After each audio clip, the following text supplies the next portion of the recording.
Olá, bem-vindos a mais uma conversa com o especialista. Estamos aqui hoje com a fisioterapeuta Carla Pereira. A Carla tem especialização em fisioterapia pélvica.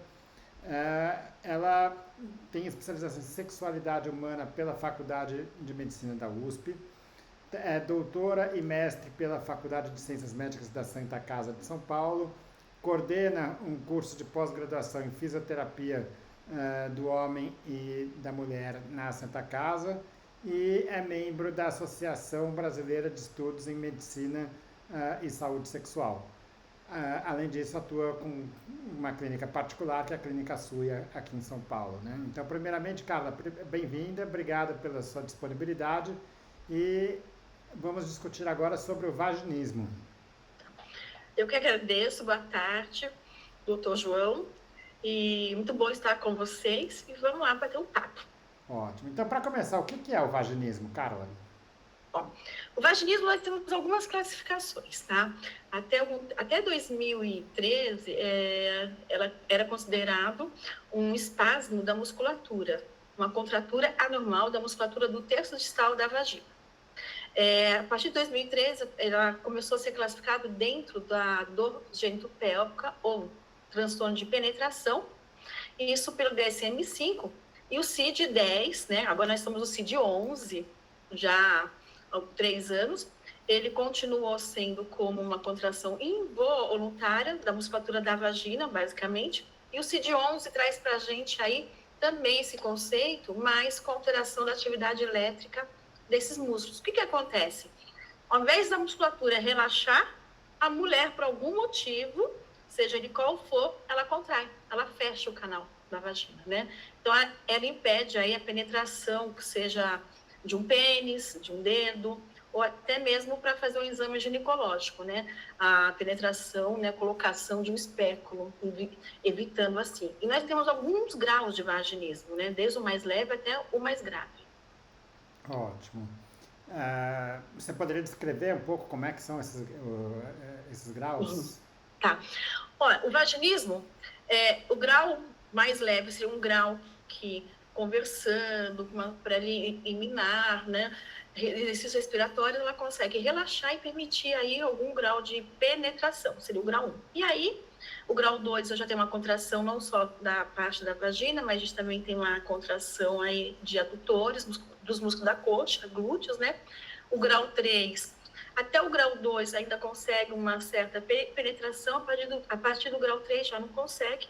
O grau 5 seria o mais severo, que muitas mulheres não se permitem nem se despirem. Tá? Então, elas, de fato, elas negam, tá? Elas têm uma rotação interna de membro inferior e elas negam, tá? O toque até. Muitas mulheres, elas nem chegam a fazer higiene íntima, porque o toque já é algo assim que elas têm aversão.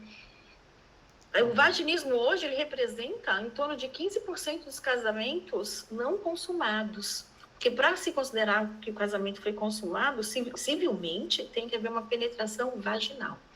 Então, hoje, é um índice aí muito grande que a gente tem. Ótimo. Então, é um problema comum, então? É um problema muito comum. Muito comum. Tá, e Só que as obviamente que é mulheres uma não falam coisa... ainda, né? Exato. Porque o grande problema, ou não digo, não é um problema, não deixa de ser. A grande dificuldade é a mulher ter acesso, né? Hoje em dia, infelizmente, os artigos ainda trazem isso pra gente há muitos anos. Eu estudo vaginismo há uns 17 anos, né? Então, foi minha tese de especialização na USP, foi minha tese de doutorado também. Então, e agora no pós-doc eu também estou estudando dor pélvica crônica. E o vaginismo, ele tem vários fatores que podem estar integrados à mulher. Um deles seria a violência sexual. Tá. Mas não necessariamente a violência com toque. Hoje em dia nós temos vários tipos de violência, né? Então a gente teria uma violência sexual, pode ser a violência em si, né? Feito um abuso sexual, né? Uma violência psicológica também pode estar relacionada à parte cultural que essa mulher está inserida, relacionada à parte religiosa também, princípios proibitivos, pode estar relacionado aí também. Nós temos vários fatores aí relacionados o que pode levar, tá? O Ó, vaginismo. vou chegar um pouquinho na questão das causas, né? Mas então você já falou em termos de quais são as mulheres mais vulneráveis aí. Então você tem um primeiro Sim. grupo que é ligado à violência sexual. Assim, que outros fatores de risco, que outras condições que aumentam a probabilidade de uma mulher desenvolver o vaginismo? O vaginismo. Olha, a violência não só a sexual, mas violência psicológica, né? Também. É uma coisa que a gente vê que está muito enraizados a parte religiosa, porque religião e sexualidade não andam junto. Aí, às vezes, alguns toques, alguma relação abusiva também pode estar relacionado. Alguma violência aí obstétrica pode estar relacionado também. Processos infecciosos também podem estar relacionados. Então, na região da vagina, a mulher começa a sentir, ter alguns processos infecciosos que vão gerar dor e pode levar aí a uma causa do vaginismo, né? Porque entra no ciclo da dor. Mulheres que sentem dor na relação sexual, porque uma coisa é dor na relação sexual, outra coisa é o vaginismo. O vaginismo tem dor na relação sexual? Sim. A mulher que tem dor na relação sexual tem o vaginismo? Não necessariamente. Aí seria um outro termo. Só que assim, uma mulher que tem dor na relação da sexual e não tem tratamento, e não realiza um tratamento, não faz a cura dessa dor, ela pode se desenvolver um vaginismo. E o grande problema das mulheres, a grande dificuldade é ter essa porta de entrada, que seria o médico. E muitas vezes o médico não aborda a parte sexual da mulher. E isso a literatura traz para a gente já há muitos anos, mais de 20 anos. Infelizmente, ainda a gente continua. A gente sabe que cada vez mais a gente tem colegas, né, profissionais, médicos se especializando na área da sexualidade, até para poder abordar, porque ainda é um assunto delicado, um assunto com muitos mitos, tabus ainda, né? Por exemplo, ela fala uma queixa sexual e o que fazer com essa queixa, né? Tem isso também, né? Para quem encaminhar? O que eu vou fazer com isso? E a fisioterapia vem aí para poder ajudar essas mulheres, profissionais, porque a gente trabalha junto, né? Ótimo, mas já vou chegar nisso daí. Antes disso, então, assim, você falou algumas das causas, né, de vaginismo, algumas causas de origem mais psicológica, por exemplo, a questão de um abuso, de uma violência sexual ou não sexual, né? Uhum. Ah, uma outra causa que pode estar associada, quer dizer, a questão da intimidade, né? A mulher que tem vaginismo, ela, vamos dizer, ela vai ter vaginismo com qualquer pessoa. Ela pode estar tendo relação com um marido, ou pode estar tendo relações ocasionais, e ela vai sempre referir essa mesma dificuldade. Essa dificuldade na penetração. Sim. Ela tem ligação, vamos dizer, com a intimidade que a Com a pessoa parceria? tem, com a parceria, com a confiança que ela tem no parceiro, ou até mesmo com, vamos dizer, o preparo que tem para aquele momento. A preliminar, né? Você fala. Não necessariamente, não. Ela tem, de fato, é uma contração involuntária, está fora do controle dela. Tá? Então, ela não consegue controlar isso. E, geralmente, ela tem não só durante a atividade sexual dela, a intimidade dela com o outro, mas ela tem dificuldade com ela mesma, até na própria masturbação. Geralmente são mulheres que não se masturbam, porque o toque na região incomoda, tá? E tem também dificuldade, muitas delas não realizam o Papa Nicolau, o exame ginecológico. Muitas mulheres, tá? Uma outra causa, que eu acho que é importante a gente falar também, é uma causa mecânica. Se a gente observar aqui, ó, então a gente tem que ter uma vulva, tá? Então, eu vou ter os grandes lábios aqui, os pequenos lábios, esse é o clitóris, né? Cara, só vou te pedir para você colocar um pouco mais na sua frente, porque a gente está com um pouquinho mais de zoom aqui. Tá ótimo. Desculpa. Tá bom assim? Então, aqui isso. Vou ter, ó, os grandes lábios, os pequenos lábios. Aqui a gente tem o clitóris, a glândula clitoriana. Abrindo aqui, afastando, a gente vai ter uretra. E aqui a gente vai ter o canal da vagina, tá? Eu tô afastando para visualizar melhor. Muitas mulheres, o ímã vai estar aqui na região, tá? No meato da vagina. Muitas mulheres, quando elas vão ter a primeira relação sexual, ou algumas relações, o ímã não se rompe totalmente. E ele cria uma barreira aqui e pode criar uma barreira mais rígida, uma fibrose, ou seja, e essa barreira a gente chama de barreira mecânica, que pode levar a uma dificuldade à penetração do pênis. Então, quando o pênis vai tentar entrar, o que acontece nessa barreira mecânica? Então, eu acabo tendo uma obstrução. Se isso aí vai gerar dor, vou entrar no ciclo da dor, vai chegar um momento que essa mulher trava e realmente o pênis não entra, tá? E aí tem tratamento para isso, né? A gente tem alguns tratamentos que a gente pode fazer. Em último caso, o que faz? O ginecologista leva para o centro cirúrgico e vai fazer uma realização de uma himenectomia para retirar o resquício desse ímen, tá? Então, também aí é uma questão aí de barreira mecânica, porque é algo mecânico que está atrapalhando ali, que não deveria estar ali. Então, não que o ímã se rompe, eu falo, o ímã não se rompe, cria asas e voa, ele sai, não. Ele fica ali, né? Ele se rompe, é uma mucosa, ele se rompe em forma de estrela e fica maleável. Mas algumas mulheres acabam gerando uma fibrose, que é um tecido rígido, levando uma dificuldade na penetração. Legal. Bom, você falou um pouco da iniciação sexual, né? Eu queria entender um pouco a relação do vaginismo com um momento da vida dessa mulher. Então, ela é mais comum, imagina que assim, uma menina que está iniciando a sua vida sexual, ela tem um grau de ansiedade grande, se vai se desempenhar, como é que vai ser aquilo. É, imagino que essa tensão possa contribuir para o vaginismo, aquela apreensão, o fato de um relaxamento psicossocial, psicológico, isso tem alguma influência? Nós temos, na verdade, o vaginismo, a gente tem o vaginismo como tudo, né, na área da saúde, primário e secundário, né? O primário, né, ou adquirido, né, o primário, ela sempre vai ter essa queixa, essa dificuldade desde o início da atividade sexual dela, tá? E aí vem junto toda uma história, né, de cobranças, de educação dessa mulher, ou se teve violência sexual. E a violência sexual, João, pode ser de várias formas, pode ter sido até lá no desfraude, como foi feito o desfraude dessa mulher.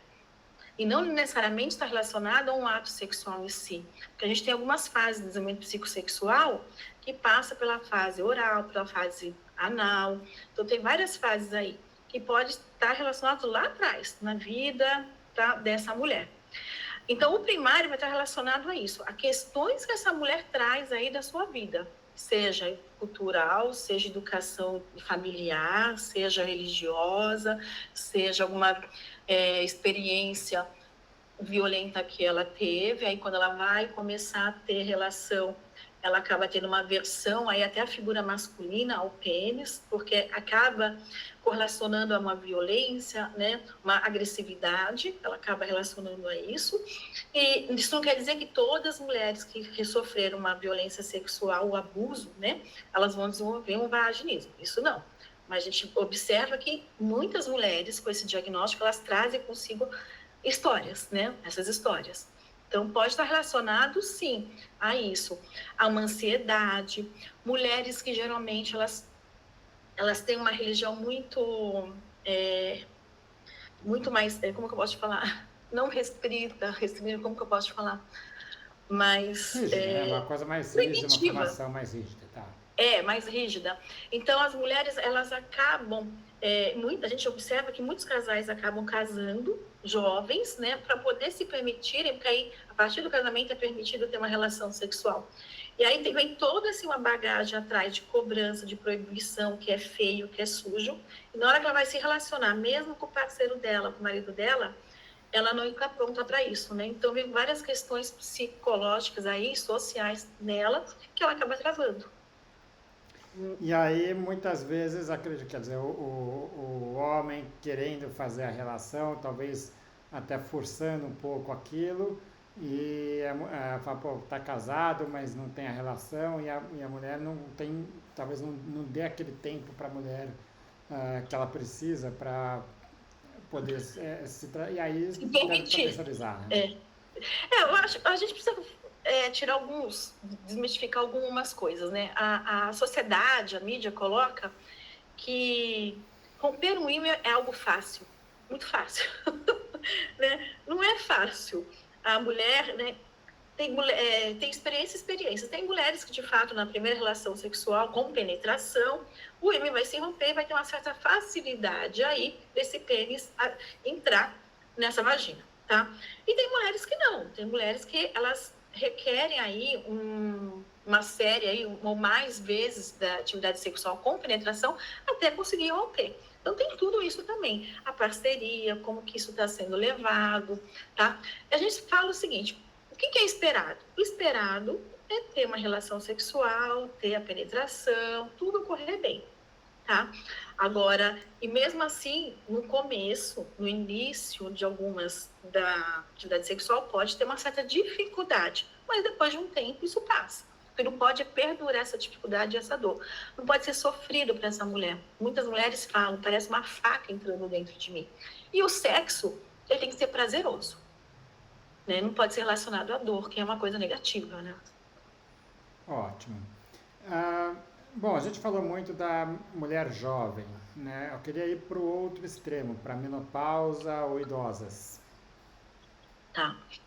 Bom, a menopausa ou idosa, vamos pensar assim, então, ao longo, nesse período aí, das mulheres jovens, da iniciação sexual até chegar na menopausa, né, a gente tem aí também um leque aí que pode desenvolver o vaginismo por N motivos também, por experiência que teve na vida, experiência inicial ou experiência com algum parceiro, aí pode ser alguma violência também que ela teve, ela escutou alguma coisa, então tem aí, pode desenvolver a qualquer momento. Pode ser um parto traumático também, que pode desenvolver um trabalho de parto traumático. Então tem uma série de motivos que podem levar, tá? São alguns fatores que podem levar. Na menopausa, a gente tem aí, né, quando a mulher começa a ter o ressecamento, a atrofia da vagina, ela começa geralmente com uma dispareunia, que é uma dor na relação sexual.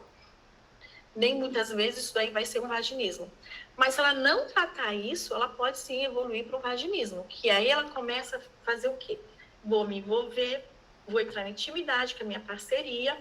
Quando eu falo parceria, gente, pode ser tanto uma relação hétero quanto uma relação homoafetiva, tá? Porque nas relações homoafetivas também tem penetração, seja com algum vibrador, com alguma coisa, ou com o dedo, que seja, né? Então, a partir do momento que você tem uma relação sexual com penetração, eu posso ter, sim, um vaginismo. Então, algumas mulheres aí com ressecamento, atrofia da vagina, elas entram no ciclo de dor. Então, dor vai gerar tensão, tensão vai gerar medo, e vai chegar um momento que ela vai falar, não quero mais. Daí, involuntariamente, o que o músculo faz? Ele contrai. Não quero. Tá? Então, algumas mulheres podem sim, mas é mais difícil, tá? O que eu já atendi muito foi mulher com vaginismo, né, na menopausa, que veio trazendo ao longo da vida e não conseguiu resolver isso e engravidou tendo relação sexual sem penetração, mas com ejaculação na entrada da vagina, né? A gente tem isso, infelizmente, porque sentia muita dor, tá? Agora, claro, uma mulher na menopausa que sente dor, que tem atrofia, ressecamento, que tem dor e que não trata, entra no ciclo da dor e pode sim desencadear um vaginismo. Isso sim. Ótimo. Então, vamos lá. A gente, só para voltar um passo atrás, a gente falou algumas causas psicológicas, algumas causas relacionais, né? Então, da falta de intimidade, falta de preliminares, o como que está, o quanto que a mulher está conseguindo relaxar naquele momento, né? E agora também algumas causas físicas, né? Então, você já tinha comentado antes das infecções e agora um pouco da atrofia vaginal, de ressecamento vaginal, que são condições muito comuns nesse período da menopausa. É esperado.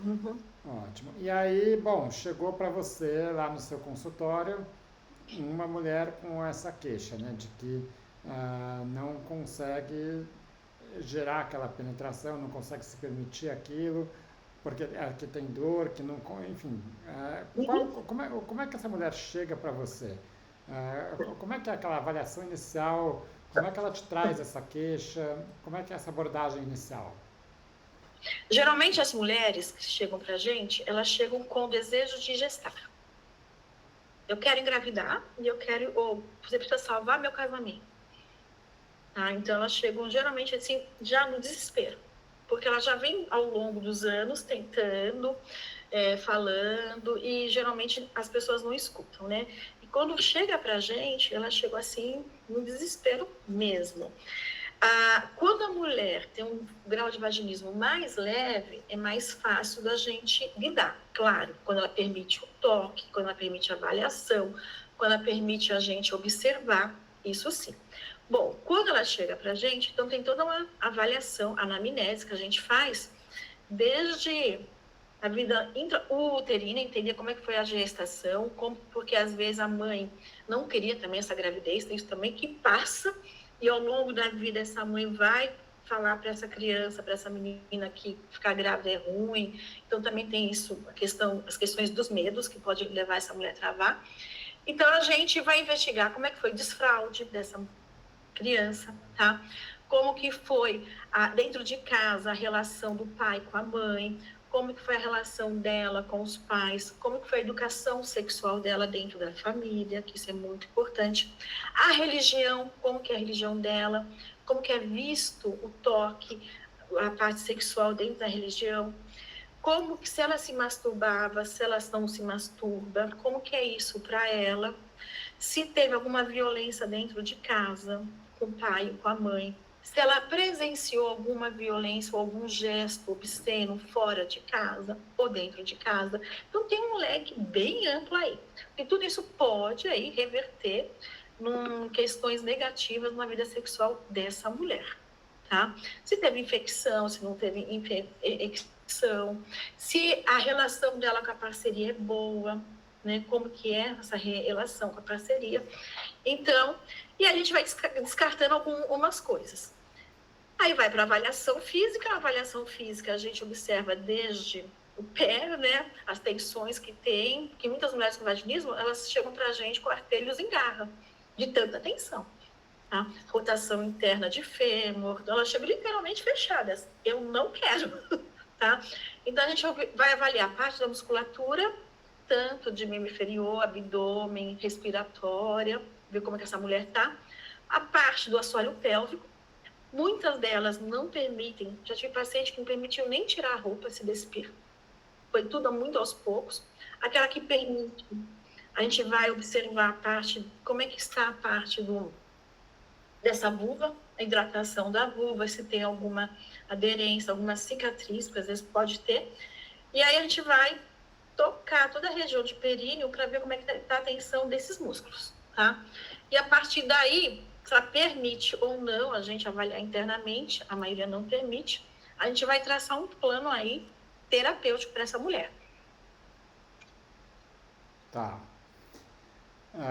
Bom, e aí é uma abordagem tanto física como psicológica, né? Porque Eu preciso entender o contexto que, olha, eu sempre falo o seguinte, é uma vagina dentro de uma mulher, dentro de um contexto, de uma história. Que essa vulva tem alma, essa vagina tem alma e precisa me contar. Ela vai me contar alguma coisa, sabe?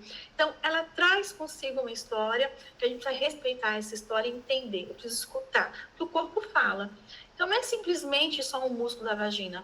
Eu consigo relaxar uma vagina sem tocar na vagina. Tem exercícios que a gente faz, né, respiratórios, exercícios que abdominal, um relaxamento abdominal que a gente faz, que a mulher sente a vagina relaxar. É impressionante. Então, eu não preciso ir com o meu foco direto ali. O meu objetivo final pode ser, mas imediatamente não. Então, tem muitas questões envolvidas que a gente vai trazer. Muita coisa começa na mente, a gente sabe disso, na cabeça, no cérebro, que reflete no corpo físico. A gente sabe disso. acho que aí é um ponto importante, porque muitas dessas mulheres que não deixam ser tocadas nem mesmo pelo companheiro, que não necessariamente, muitas vezes é uma pessoa com quem ela gosta, que ela ama e quer estar junto, mas não deixa, não consegue deixar de tocar, ela deve ter muita resistência para procurar uma pessoa desconhecida para poder, que vai querer mexer nela, né? Então acho que esse é um ponto, talvez assim, olha, ela só vai ser tocada na hora que for que ela se permitir a isso. Ela precisa sentir segurança, né? Eu sempre falo o seguinte: aqui você não vai sentir dor. É proibido sentir dor. E quando ela chega pra gente, ela já chega no desespero. E isso que é importante. Ela chega sempre com uma indicação médica, ou hoje nós temos vários grupos, né? Com a informática, aí a gente sabe que está muito bem avançado. Então, nós temos grupos no Telegram, a gente tem grupos no Facebook, tem grupo de WhatsApp, de mulheres com várias disfunções do assoalho pélvico. E uma acaba conversando com a outra, uma amiga fala para a outra e acaba indicando e chega para a gente, né? Então, ela precisa sentir segurança, o acolhimento, que ela acaba se permitindo. Agora, uma coisa é o tratamento com a gente e outra coisa é a vida dela íntima com a sua parceria. Às vezes ela chega num tratamento com a gente, mas tem o suficiente para fazer um exame ginecológico, mas às vezes ainda continua com resistência com a parceria. Por quê? Porque muitas vezes ela tem problema com quem? Com o pênis, tá? Com o falo mesmo. Então, o pênis para ela é igual dor, é igual um sofrimento. Então, a gente precisa trabalhar isso junto com um colega psicólogo, psiquiatra, às vezes, para ela tentar desmistificar isso também, tá? Então, às vezes, não é só físico, não. Algumas questões, sim, algumas mulheres, todas vão para fazer uma terapia? Não, tá? Mas existe um grande número que a gente precisa, sim, de um colega ajudando a gente, sim, com certeza. Tá. E, bom, e à medida em que ela vai talvez se permitindo um pouco mais, como que é a abordagem física dessa mulher? Tá. A gente começa geralmente com exercício de relaxamento, na físio, né? Você tá falando. Então, a gente começa com exercício de relaxamento, totalmente externo. A gente pode fazer compressas quentes, que é uma coisa externa também que a gente faz, massagem externa no introito da vagina, na entrada. A gente tem vários, hoje em dia, muitos recursos que a gente pode fazer de eletro, então a gente pode colocar eletrodos aqui, ó, na região de eletrocardiograma, tem aparelho, que é o TENS, corrente diferencial, né? A gente pode colocar para relaxar, eu gosto muito da interferencial, o meu doutorado foi interferencial na região. A gente tem a radiofrequência, que também chegou para ajudar muita gente de baixa frequência, para a gente ajudar. Os LEDs, eu gosto muito dos LEDs, né? Hoje nós temos tantos LEDs externos, tantos LEDs intracavitários para a gente trabalhar. E a gente vai dessensibilizando a região, até ela conseguir aí, a gente introduzir um dedo, ou um eletrodo, ou um dilatador. E aí a gente tem vários dilatadores, né? A gente tem dilatadores de todo tamanho, então a gente vai ter vários dilatadores, e ela vai se permitindo, relaxando, para poder chegar um momento que vai conseguir introduzir o pênis. Aí o pênis é um outro processo que a gente faz em paralelo com o parceiro. A gente sempre pede para a parceria vir, e aí uma coisa essa vagina, né, que nunca teve um pênis, como que ela vai se comportar com o pênis aqui dentro? E esse pênis também, que nunca esteve dentro dessa vagina, né? Porque também para o parceiro é difícil, toda uma ansiedade, que fica esperando. Então a gente faz um treino com eles também, plano aí, para tentar penetrar aos poucos, deixar esse pênis paradinho. E aí isso a gente faz um plano de alguns dias. Depois vai começar, quando essa vagina se adaptou a esse pênis, vice-versa, de preferência um pênis com preservativo, porque a sensação para o homem é ansiedade, ele pode desencadear uma ejaculação precoce. E aí a gente pede para depois começar o movimento aí da relação sexual. Isso sim, tá? Então, tem assim, cada passo de uma vez que a gente faz. Tá. Costuma ser um tratamento prolongado? Depende do caso. Eu tenho, assim, experiência de 5 sessões até 20, 30 sessões. Tá. Aí, em média, eu fico entre 5 e 7. Eu fico, tá? Eu trabalho com isso há muitos anos. Então, assim, se eu pego um vaginismo, assim, grau 2, grau 3, entre 5 e 7. Agora, você pega grau 4, grau 5, aí vai no 5. Tá. E isso geralmente que é uma vez por semana? Uma vez por semana. Eu não trabalho, tá? Eu tenho colegas que atendem mais tempo. Eu não trabalho mais que uma vez por semana, porque eu acredito muito na independência do paciente e da responsabilidade de cada um, né? Então, eu deixo bem claro, não adianta vir aqui e não fazer em casa, né? Porque a ideia é fazer o quê? Ela ficar independente com ela mesma, depois com o seu parceiro, com a sua parceria. Então, ela tem que fazer a lição de casa, não tem como. Tanto que as minhas pacientes todas, na anamnese, na primeira consulta, elas já saem no WhatsApp delas com uma listinha de coisas para comprar, que vai ser o kit dela. Kit de lição de casa. E ela tem que fazer. Tá. Normalmente, o que é esse kit? Esse kit, geralmente, é óleo de coco, né? Peço uma bolsinha, ó, compra uma necessaire, um óleo de coco, um kit de dilatadores, ela vai comprar. Ela vai comprar um massageador também, ela vai comprar. Ela vai comprar uma xilocaína, né? Eu gosto muito de trabalhar para ela, porque a gente precisa, esse cérebro precisa entender que é possível não sentir dor nessa região. Então, eu gosto muito de trabalhar com a lidocaína na região, a gente sabe que não tem problema. E depois eu vou tirando a lidocaína aos poucos, tá? Preservativo, que todos os dilatadores eu recomendo a trabalhar sempre com preservativo, uma questão de higiene. Peço também um tubete de água quente para a gente poder botar, porque ela vai ter que usar em casa. E com o passar do tempo, aí assim a gente vai chegar num dilatador mais próximo do parceiro dela. Então, eu peço para tirar a medida do pênis do marido, do parceiro, tanto de comprimento, na extensão, ereto, tanto na circunferência. A gente precisa chegar o mais próximo possível, né, para eles se satisfazerem, para ela ter, né, ter aí uma relação sexual com penetração aí satisfatória para os dois. Ótimo. Bom, e uma coisa que deve perpetuar bastante o problema é o medo da mulher falhar, né? Então, o medo de que, olha, eu quero ter a relação, só que eu sei que eu vou ter o vaginismo, eu sei que não vou deixar, eu sei que eu vou me fechar. Isso daí, uma vez que você começa esse trabalho, tende a facilitar um pouco. Não, facilita muito. A taxa de sucesso, olha, se a paciente fizer certinho as orientações, não for um caso muito grave, vou pegar meu doutorado, foram 30 mulheres, tá? Que a gente fez intervenção e 30 sem intervenção. Das 30, todas estavam no grau 3, tá? 27 ficaram curadas, não voltou mais o vaginismo. Das 27, 4 engravidaram durante o tratamento. Tá? E aí, 3 a gente não teve sucesso. Então, assim, é uma taxa muito grande de sucesso, mas a gente precisa ter colaboração, né? É a mesma coisa, o paciente tem diabetes, aí ele vai no médico, né? Aí o médico passa lá o remédio e o paciente não toma e quer ficar bom? Não tem como, mas eu vou na consulta, não tem como. Tá. Acho que um outro ponto que eu queria entender de você, cara, é a relação entre o vaginismo e a libido, né?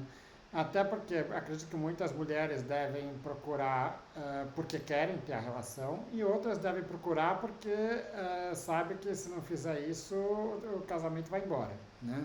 Ou seja, ela está sofrendo uma pressão externa para ter a relação. Mas essas mulheres, como regra já, elas querem ter relação, elas sentem prazer e simplesmente não conseguem ter aquele momento, ou elas simplesmente falam, não tenho prazer com isso. Algumas mulheres têm orgasmo, sim, elas têm prazer, tá? Algumas mulheres têm vontade, têm desejo. Elas sentem o desejo de ter relação sexual e não conseguem, tá? Algumas mulheres, elas têm o desejo e conseguem ter orgasmo com a manipulação só, com sexo oral ou com a manipulação do dedo externamente, né? Só clitoriano, sem a penetração. E um grande número de mulheres, elas acabam não tendo mais o desejo, né? Ele acaba ficando hipoativo e não tem orgasmo. Muitas mulheres nem sabem o que é orgasmo. Muitas, tá? E vale lembrar que não é porque a mulher não quer, é porque ela não tem controle sobre isso. Ela não tem. Agora, depois que ela faz o tratamento, que a gente trabalha tudo, uma coisa que fica muito bem clara é o seguinte: uma coisa é a gente conseguir o trabalho, eu sempre separo o tratamento em fases. Então, é a gente conseguir chegar numa penetração, uma atividade sexual com penetração. Outra coisa é você ter o orgasmo. O orgasmo precisa ser trabalhado, né? A relação sexual precisa ser trabalhada. Não é uma coisa que vai lá, põe o pênis e acabou, goza aí. Não, não é assim, né? A relação sexual para os dois, o homem tem um ciclo diferente da mulher, mas a relação precisa ser prazerosa para os dois. E ter orgasmo, a mulher precisa trabalhar isso. Muitas vezes a mulher não tem orgasmo porque ela não se conhece, né? Então, tem isso. Então, ela precisa se estimular, ela precisa se permitir, precisa estar presente na relação sexual. Então, a gente dá meios, eu sempre falo, a gente dá meios para ela se conhecer também, se tocar, descobrir as zonas erógenas dela, que não necessariamente vão estar só na vulva, ou no clitóris, ou mamilos. Eu posso ter a zona erógena no ouvido, por exemplo, e para ela poder aí descobrir, ela não cai esse caminho, esse mundo de prazer do jeito do casal, ou dela, entendeu? Então, a gente não vai ensinar como ela vai ter prazer, o que ela tem que ter prazer, mas a gente vai permitir meios, dar meios para ela se conhecer e descobrir o prazer dela, junto com a parceria dela. É isso. Ninguém nasce sabendo. Sim, mesmo quem nunca teve vaginismo, disfunção erétil, que seja, ninguém nasce sabendo como que eu vou ter prazer, né?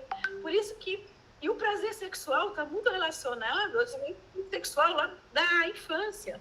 O prazer sexual está relacionado ao prazer da vida, não só com o sexo, com o genital. Está relacionado a uma série de coisas. Legal. Bom, para finalizar aqui, Carla, você falou desse estudo com 30 mulheres, onde 27 delas tiveram sucesso com o tratamento, com a fisioterapia. Né? Isso. É comum que essas mulheres voltem a apresentar vaginismo no futuro, ou uma vez que ela melhorou, que ela está bem, que ela está tendo relações agradáveis para ela, vamos dizer assim, isso vai embora?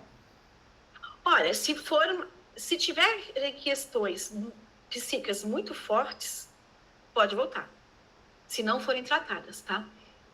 Agora, se forem só questões físicas, raramente volta. Tá.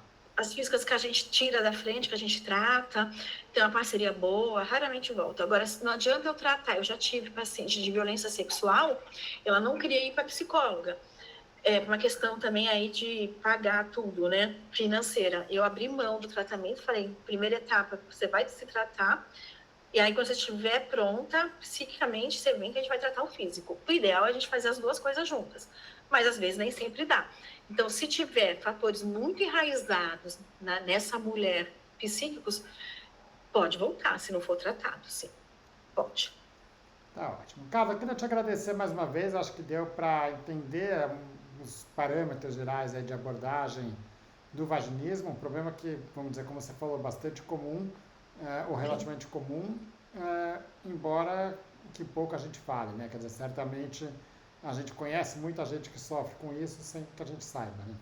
Sim, infelizmente. Eu que agradeço, muito obrigada por poder estar falando sobre um assunto ainda, e falar sobre a parte sexual é um mito ainda, né? Mais com vaginismo, né? E é um prazer estar aqui. Obrigado mais uma vez, Carla. Obrigada a você.